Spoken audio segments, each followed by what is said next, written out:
Hello, welcome to Prophecy, and specifically Current Truth. Who am I? Well, stick around. I will introduce myself as time goes by. But for now, it's not important. What is important is the answer to the question why does prophecy become relevant at certain moments? And maybe better yet, is this current period we are in now, we are living in right now, one of those moments? I tend to think so. But if we want the answer, we have to read prophecy with an open mind, not through a filter, not judging its interpretation on the merit of the person bringing it to you or the platform used, and secondly, by not trying to force it to suit a narrative or a preconceived idea. Let me explain why. Most people don't reject prophecy because they've studied it and decided it's wrong. They reject it before they have even heard it. Yes? And that reaction, that hesitation, is actually very human. Once again, let me explain why. Human beings live by patterns. We live by routines, habits, mental frameworks that help us move through life without constantly rethinking everything. We are creatures of habit. We stick to our patterns. But why? It makes life easier. We don't have to make so many decisions. When you don't know what to do, you just think, what did I do yesterday at this time? You get so used to doing the things that you do at the times you do them that thinking less becomes second nature. Change disrupts those patterns, and prophecy, by its very nature, challenges the status quo. From childhood, most of us learned to trust certain sources of information: parents, teachers, religious leaders, institutions, churches. Over time, those voices form a mental filter. So when something unfamiliar is introduced, especially something claiming relevance to the present or our future, a decision is often made before the message is even heard.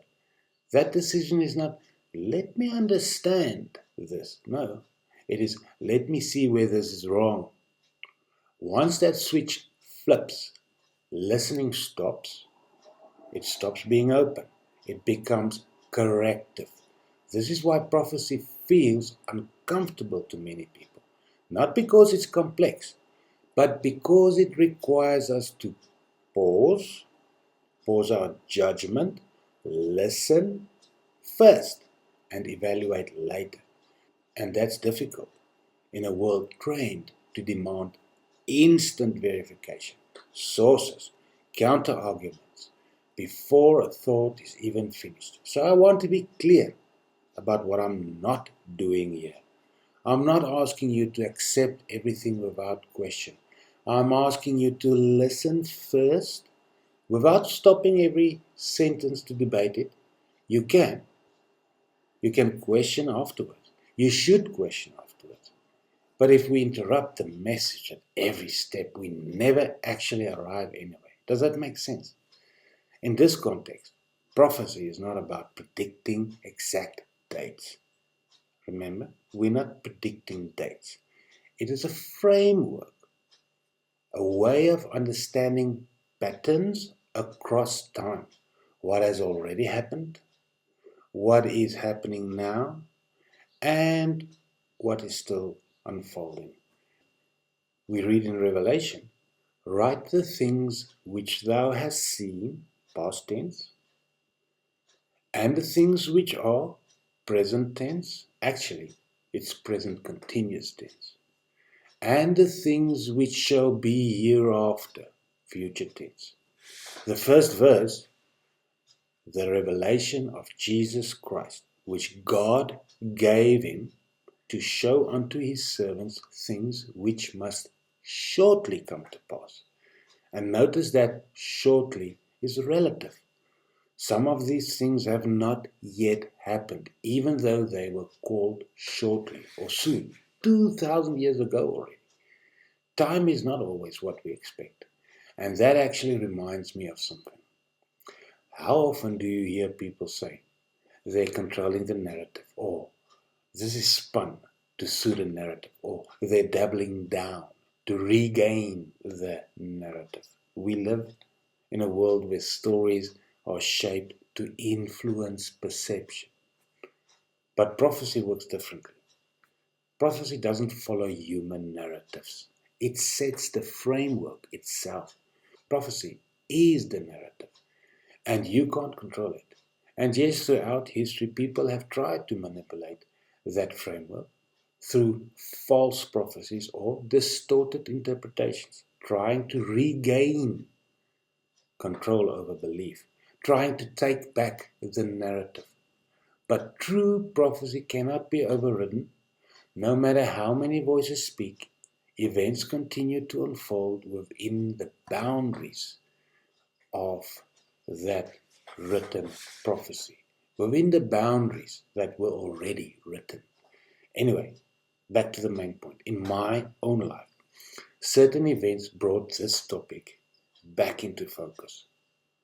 Not because I went looking for prophecy, but because prophecy surfaced naturally when current events were discussed. For example, in one case, a conversation about America and global influence, somebody referenced prophecy directly, not as speculation, but as justification or confirmation. In that case, she just mentioned, or that person just in a comment said, yeah, the Bible says so, so it's true. In another encounter, I saw or I listened to a sermon where the preacher claimed that the current political figure, a specific one, we all know who it is, would be the last president of the United States. Now, whether that's true or false is almost beside the point. What matters is this. It triggered the question again. How do current events intersect with prophecy? And are we meant to understand them that way? That brings us to the Bible, specifically the Gospel of Matthew. Now, many people begin reading the New Testament because they want the words of Jesus directly. So they buy red letter Bibles. That's understandable. But when we reach Matthew 24, something very important happens. Jesus is speaking to his disciples, young men living in the first century, and they ask him about the future, their future. And notice how he answers. He speaks about events future to them, then tells them to watch for a sign, and when that sign appears in their future, he points them back to writings centuries earlier, to the prophet Daniel. In other words, the disciples stand in their present, which is our past. Jesus points to their future, which is our present, and anchors that future in the past, all of our past. That is prophecy functioning across time, not as childish stories, not as moral fables, but as instruction for those who are meant to teach and understand. I would also refer you to Daniel, and you will see that the angel Gabriel told him specifically, I have come to give you understanding. Another, I don't know, person said, he's called Michael. He said, hey, Gabriel, make Daniel understand. Make him understand. So this is what it's for. It is for understanding. This is why the Old Testament cannot be reduced to mere children's stories, childhood lessons, or moral tales. You know, we always just hear about Samson and Goliath, and Daniel in the amongst the lions, in the and his friends in the fiery furnace and things like that. Always just these childhood stories. Um, it's like children's stories, but those are not children's stories. They are lessons or important subject matter that we need to know. Like if Jesus himself speaking to his 12 disciples, the people he specifically chose to what? To teach. If he points them to Daniel to understand future events, those writings are essential information. And that raises a question. If Jesus told us where to look when certain things happen or unfold, shouldn't we at least be willing to look? That is where we pause for now. Next, we need to go back to Daniel. Not emotionally, not fearfully, but carefully. We need to ask, what did Daniel actually say? What was meant then? And what may be relevant now? That is what we will explore in the next episode. Like and subscribe if you feel it necessary. I do not need it, but others might. And unfortunately, or maybe fortunately, that is how YouTube works. I don't expect this channel to boom or go viral. In fact, I suspect it's going to grow very slowly, if at all. For prophecy is very controversial and subject to both interpretation and, more importantly, the popularity of any given interpretation. And the correct interpretation cannot be verified until prophecy actually comes into fulfillment. And even then, those who want to drive the narrative turns to stratagem and deceit to regain their narrative. Those who do that are the minions of Satan himself, the seed of Satan.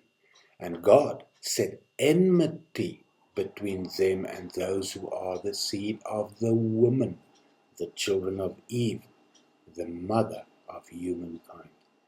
Goodbye, and may the Father of Jesus Christ bless you.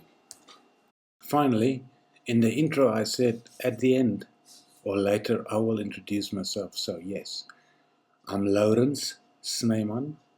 I am a translator, I am a teacher, and a curious learner. And that's it.